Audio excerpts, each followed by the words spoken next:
सबसे बड़ी खबर के साथ लोकसभा चुनाव को लेकर के प्रदेश की 25 सीटों में से 15 सीटों पर उम्मीदवारों के नाम फाइनल हो चुके हैं, लेकिन अब इंतजार है भारतीय जनता पार्टी के खेमे की दूसरी सूची का। हालांकि दूसरी लिस्ट के साथ ही यह सवाल भी खड़ा हो रहा है कि क्या राजेंद्र राठौड़ और सतीश पूनिया का नाम उसमें शामिल होगा या नहीं। रिपोर्ट देखिए।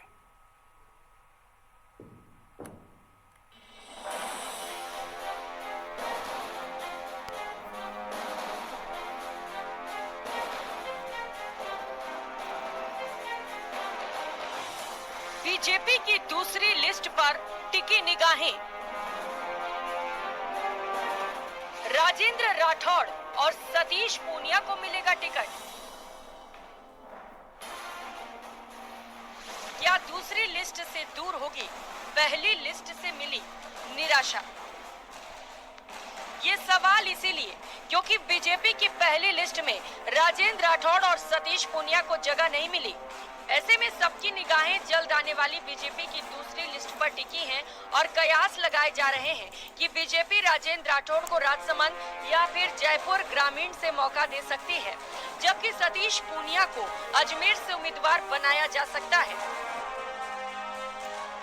हालांकि कयासों के इस दौर में सतीश पूनिया कुछ भी साफ साफ कहने से बच रहे हैं। अजमेर से या कहीं और सीट से चुनाव लड़ा सकती है। नाम पंडित जी ने घरवालों ने अच्छा रखा है तो चर्चा चलती रहती है। फिर भी थोड़ा और तो बताई देंगे।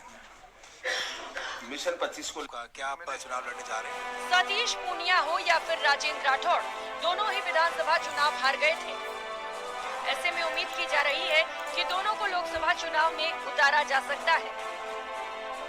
राजेंद्र राठौड़ हो या सतीश पूनिया, दोनों ने ही विपक्ष में रहते हुए गहलोत सरकार के खिलाफ आवाज बुलंद की थी। सूत्रों की माने तो पूनिया को अजमेर से बीजेपी टिकट का प्रबल दावेदार माना जा रहा है।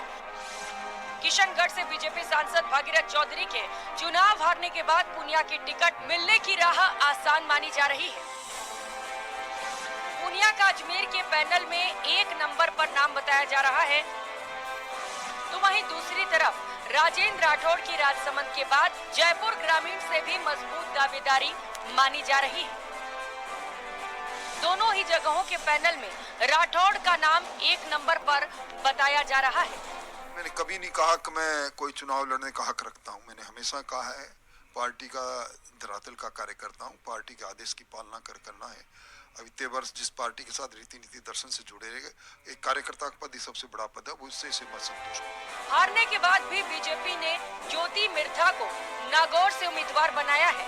ऐसे में राजेंद्र राठौड़ और सतीश पूनिया की टिकट मिलने की उम्मीदें जग गई हैं, लेकिन मुरादें पूरी होती हैं या नहीं, ये आला कमान के फैसले पर निर्भर करता है। गहलोत सरकार के 5 साल के कार्यकाल के दौरान सतीश पूनिया और राजेंद्र राठौड़ विपक्ष की मुखर आवाज बने रहे। एक प्रदेश का अध्यक्ष था तो दूसरा उपनेता प्रतिपक्ष। बाद में राजेंद्र राठौड़ को नेता प्रतिपक्ष बनाया गया तो सतीश पूनिया को उपनेता प्रतिपक्ष की जिम्मेदारी मिली। लेकिन विधानसभा के चुनाव में दोनों ही नेता चुनाव हार गए और अब माना यह जा रहा है कि पार्टी उनको लोकसभा का टिकट दे सकती है। निगाहें इसी बात पर टिकी होंगी कि बीजेपी की आने वाली सूची में क्या दोनों जगह बना पाते हैं या फिर पार्टी उन्हें कोई अन्य जिम्मेदारी देती है। कैमरा पर्सन अविनाश के साथ बाबूलाल धायल, न्यूज़ 18।